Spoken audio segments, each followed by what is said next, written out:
আচ্ছা, আপনার নাম জানি কি ছিল? আফসানা বেগম। বয়স 35 কইছিলেন না? আপনার কি অসুবিধা ছিল ওই দিন কাজে ওষুধ নিতে আইছিলেন আমার কাছে? মাথায় চোট পাইছিলাম। মাথায় চোট পাইছিলেন? হ্যাঁ, দুঃখ পাইছিলাম।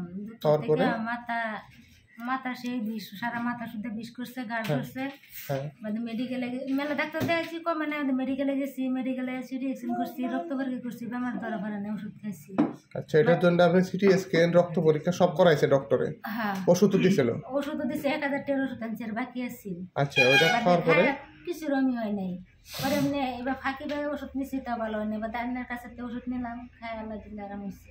আচ্ছা, আমার ওষুধ তো একবারই দিয়েছিলাম, একবার যেদিনকার দিলাম তার একদিন পরে থেকেই তো আরাম পাইছিলেন আপনি?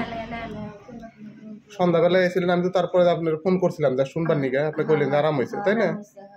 হ্যাঁ বন্ধুরা, অ্যাকচুয়ালি এনার অসুবিধা হয়েছিল, মাথার মধ্যে চোট পাইছিল, তার জন্যে মাথা ঘুরাইতো আর সার্ভিক্যাল স্পন্ডিলাইসিস মানে ঘাড় ঘুর ওগুলাও বিষ করতো না সাথে। হ্যাঁ,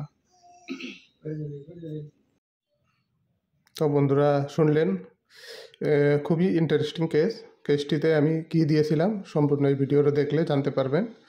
তো সমস্যাগুলা বললোই যে কী কী ছিল। অ্যাকচুয়ালি পেশেন্টটা হেড ইঞ্জুরি হয়েছিল, হেড ইঞ্জুরি হওয়ার পর থেকে সিমটমগুলো ডেভেলপ হয়েছিল, যেরকম মাথা ঘুরান, ঘাড়ে বিষ, জায়গায় জায়গায় শরীরের বহুত বার্নিং সেন্সেশন, নামনেস ফিলিং, অপসপস ভাব, এগুলা সমস্যা দেখা দিছিল।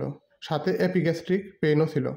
তো পেশেন্টটা অলরেডি বহুত জায়গায় অ্যালোপ্যাথিক ডক্টর দেখাইছে, কিন্তু দেখানোর পরও কোনো ধরনের ইমপ্রুভ হয় নাই। পেশেন্ট যেরকম বলল যে সিটি স্ক্যান করানো হয়েছে আর রক্ত পরীক্ষাও করানো হয়েছে, তারপর মেডিসিনও খাইছে, তাতেও কোনো ইমপ্রুভ হয় নাই। তো কেউ একজন আমার এই ঠিকানায় পেশেন্টটাকে পাঠাইছিল। তো মেডিসিন খাওয়ার পরও পেশেন্ট বর্তমান সম্পূর্ণ সুস্থ। তো অ্যাকচুয়ালি মেডিসিন কি দিছিলাম, এই পেশেন্টটার সিমটমগুলা আমি টোটাল রুব্রিক বানায় মেডিসিনের সিমটমগুলা কম্বাইন করে মেডিসিন অ্যাকচুয়ালি দিছিলাম নেট্রামিউরিটিকাম। তো সিমটমগুলো কী ছিল, হট কোল্ড রিলেশনে বোথ, ঠান্ডা আর গরম দুইটাই সমান সমান ছিল। ডিজায়ার ফিশ, মাছ খাইতে পছন্দ, সাথে খাইতে সল্ট, লবণটা লাগতোই। পানি পিপাসা মোটামুটি ভালোই ছিল। স্টুল কনস্টিপেশন 3 to 4 days ইন্টারভেল, 3-4 দিন পর পর পায়খানা হইতো।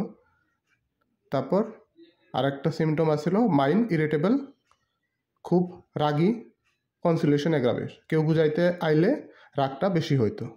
তো এগুলো সব সিমটম আমি কম্বাইন করে মেডিসিন দিয়েছিলাম নেট্রামিউরিটিকাম।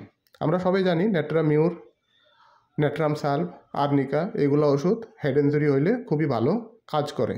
তো এই কেসটিতে আমি নেট্রামিউরিটি দিয়েছিলাম। নেট্রামিউর 30-20 ডোজ সকাল বিকাল 2 টাইম করে খাইতে দেওয়া হয়েছিল। তারপর ফলো আপ হিসাবে 200 পটেন্সি সকাল বিকাল দেওয়া হয়েছিল। তো পেশেন্ট মেডিসিন খায়া বর্তমান সম্পূর্ণ সুস্থ। তো আশা করি আপনার এই ভিডিওটা ভালো লাগলে আমার এই ইউটিউব চ্যানেলটা সাবস্ক্রাইব করেন আর লাইক কমেন্ট করতে ভুলবেন না, কারণ আমি সবসময় এই ধরনের ভিডিও আমার ইউটিউব চ্যানেলে দিয়ে থাকি। ভিডিওটা সম্পূর্ণ দেখার জন্য আপনাকে অশেষ ধন্যবাদ।